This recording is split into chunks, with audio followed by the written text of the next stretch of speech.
session. So imagine you're heading to the listing, you're nervous, you're not really sure how Chrissy said to build it. You want to role play. You want to work on overcoming these objections, these 9 objections before you get there.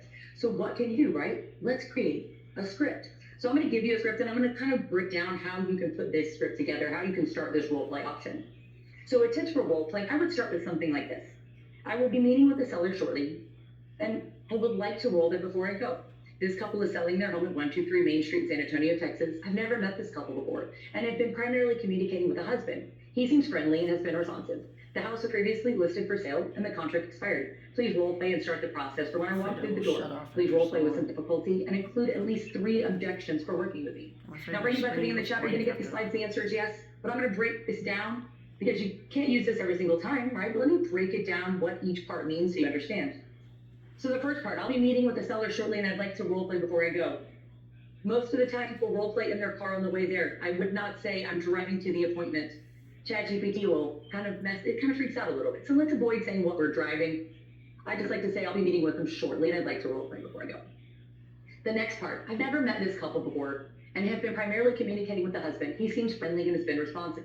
Now, here's my question. Do you remember how Chrissy just said, upload your calls, upload all of that information into ChatGPT, get information on your client and the sellers on, just get information about them? Do you think that this would be a part where you could say, check out the attached document that has all the information about my client's personalities and all the communication we've had here so that it can role play better? Absolutely, right? Or do you think you could have a list of some of maybe their traits and put it in here if you're driving? Absolutely, right? You can tailor this part so that ChatGPT can take on the personality of the client you're driving to see. Next, we're going to tell the ChatGPT where this listing came from. The house was previously listed for sale and the contract expired. That's important because let's say, for example, it's someone that you're going to see that's a sphere of influence or a past client. That's different. That role playing is going to be different. So identifying the type of client that you're going to be with is important. And then last but not least, giving instructions.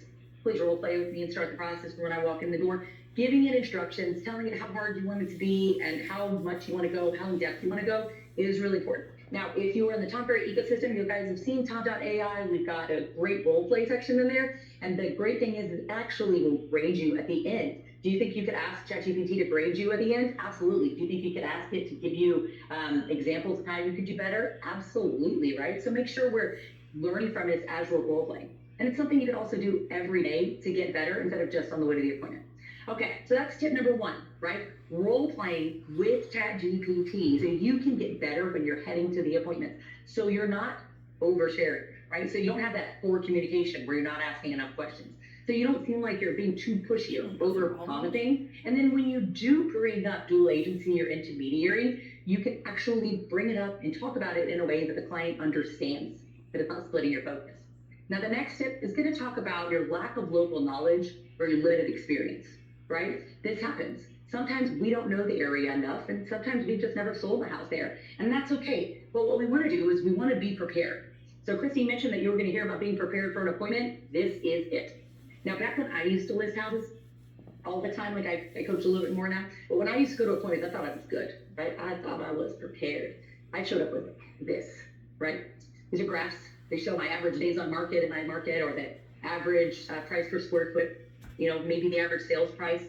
I thought it was informative. I thought I had all this information. And then I stepped it up one more and I came in and maybe I drilled down to the zip code or the neighborhood. I thought I was on point, right? I thought I was so knowledgeable when I walked in, but in reality, I wasn't, right? So I'm not sure if you guys have heard Tom before, but Tom, and a lot of his conferences before AI came, he would tell us to go to your local university, take all of the sales the past year or for the past entire time of your database for your MLS, and find someone that's maybe getting a master's or somebody that deals with statistics, right? Statistical analysis, somebody maybe getting their PhD, and have them go through and give you information so that you can be armed with that knowledge.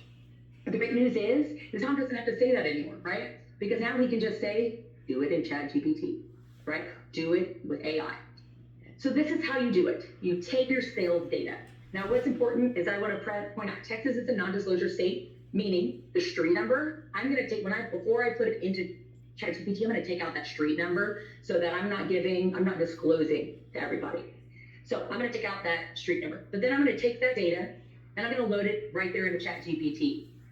And then from there, and this is really important, you're just going to ask questions, right? You're going to have a conversation with AI. Now, the question is, what questions do you ask? Because I'm going to tell you, coming up with questions to ask is difficult. What I don't want to do is say, hey, what's the average days on market? I don't want to say, how many houses are for sale here? I can look that up. I have access to that.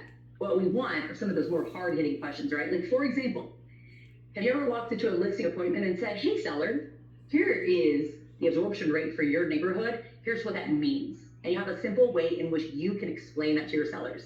Right? Have you ever walked in and be able to say that? Or have you ever walked in and said, hey, these are the characteristics that make up potential buyers looking for homes in this area or in this neighborhood? Because I don't know about you guys, but a lot of times, because, again, I'm in Texas, I have sellers that ask me, they say, hey, we know that everybody's moving from California to come here. Are you going to advertise to them? And I can come back and say, well, actually, this is what makes up the buyers that are coming to this neighborhood. Here is the information. Here's where I got that from, right? What advice would you give sellers who are looking to sell in the next 60 days, right? All of this information is jaw-dropping. When you walk in and you're able to give them more information than just what everybody else is, you seem like you have done every bit of research you can on this neighborhood. Now, let's say it's an expired listing, because we could go and get more specific, right? Do you think you could get expired questions? Absolutely, right?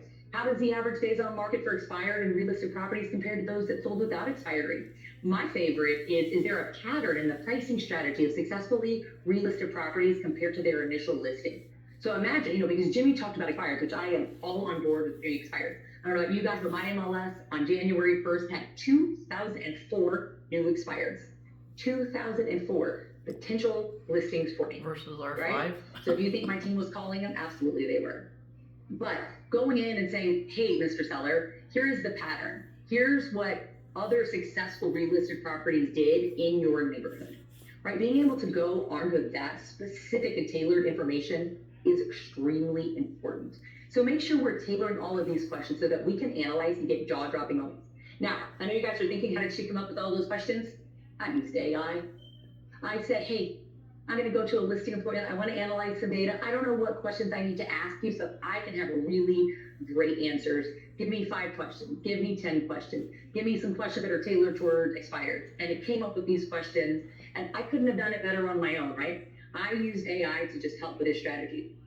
Now, we've got this, right? Now, here's the cool thing about it is you have a lack of knowledge. If you come in and you're so knowledgeable and you have all the information, do you think that the sellers are going to be like, oh, she's knowledgeable, but she sold anything? No, they're just going to be so impressed with what you've done. They are not going to care that you've not sold a specific house in that neighborhood, right? They're going to overlook and not ask you if you sold something here because you're so knowledgeable that it even seem like it. So now let's look at anybody that's unfamiliar with business sales or they have inadequate market strategy. And I'll never forget the very first time I went to a listing appointment and I was so excited. I sat down and he said, what's your marketing strategy? And I said, well, I'm going to get professional pictures. And he said, and I was like, what do you mean, and he goes, well, sure, of course you are. Everybody does. So what? And of course, not everybody did, but to him, I realized I didn't have a marketing strategy, right?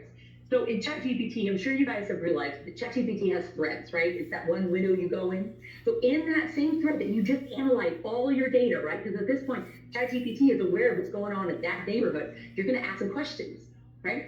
You're going to go and say, hey, based on the information that I've already provided you, act as a marketing expert and help me create a marketing strategy for this listing in this neighborhood. It's going to give you a marketing strategy. And they're going to say, great. Can you please provide a timeline with implementing this marketing strategy? Hey, fun fact, you notice that I misspelled implementing? It doesn't matter. ChatGPT will fix it for you. Well, what does it give me? And it gives me the most amazing thing ever, right? Gives me a day by day of exactly what I need to do in order to make my listing the best that it can. So now I can take this information, put it in a Canva, make it pretty, and walk in and have a plan, a daily plan of exactly what I need to do for every single listing, specifically tailored to that neighborhood, right? I'm not having to guess. I'm not having to make stuff up. I have my plan exactly as it is. Now, this plan is a lot longer, but obviously I couldn't put it all on you for you guys. So in saying that, right? So we went over all these 9 reasons, but if you paid attention, I actually only went over 8. So the last one is part-time. Now, unfortunately, I cannot fix if you're part-time or not part-time. I can't fix that. However, do you think that if you came in and you had great communication, you didn't overpromise anything, you weren't pushy, you had amazing, blown out of the water local knowledge, you explained intermediary or dual agency perfectly, your experience didn't matter because they think you have a lot because you're so knowledgeable, had a great marketing plan, you're familiar with business, do you think they're even going to ask you if you're part-time or full-time? No. Because you are so prepared that didn't even cross their mind that you may be a part-time agent. So in saying all of that, I hope you guys learned a ton. I know I went through stuff at lightning speed, but if you do have questions, go to my Instagram. It's just Coach Emily Terrell, and I'll be sure to answer and go through anything in detail that you do need so that you can win and kick butt with AI for listing presentations. Emily, you rock.